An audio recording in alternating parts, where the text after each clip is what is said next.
Guys, চলে এসেছি নতুন একটা ভিডিও নিয়ে। তোমরা সকলে কেমন আছো? আশা করি সকলে খুব ভালো আছো। আমিও কিন্তু খুব ভালো আছি। আমার ছোট্ট মিনি ব্লগে তোমাদেরকে অনেক অনেক ভালোবাসা জানাই।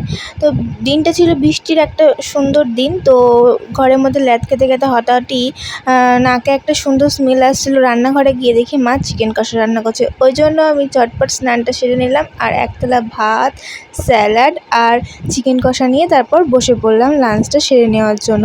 আর দেখতেই পাচ্ছ আমার হাতে কত বড় একটা লেগ পিস। সত্যি বলছি, অমৃত ভাই অমৃত। কিন্তু জানো তো, প্রথম দিকে প্রেগনেন্সি আমি কোনো কিছু খেতে পারতাম না, মাছ মাংস, কিন্তু এখন বেশ ভালোই লাগে খেতে। তো দেখতে পাচ্ছ আলু দিয়ে আর গ্রেভি দিয়ে ভাতটা মেখে নিলাম, তারপর সেটা মুখের মধ্যে দিয়ে দিলাম। তো এত সুন্দর লাগছিল, রান্নাটা এত সুন্দর হয়েছে তো কি বলবো। তো যাই হোক, ভিডিওটা আজকে এখানে শেষ করছি। কেমন লাগলো অবশ্যই কমেন্টে জানিও, আর ভালো লাগলে অবশ্যই ভিডিওতে একটু লাইক কমেন্ট শেয়ার করে দিও। দেখা হচ্ছে আবার অন্য কোনো এক নতুন মিনি ব্লগে। টাটা।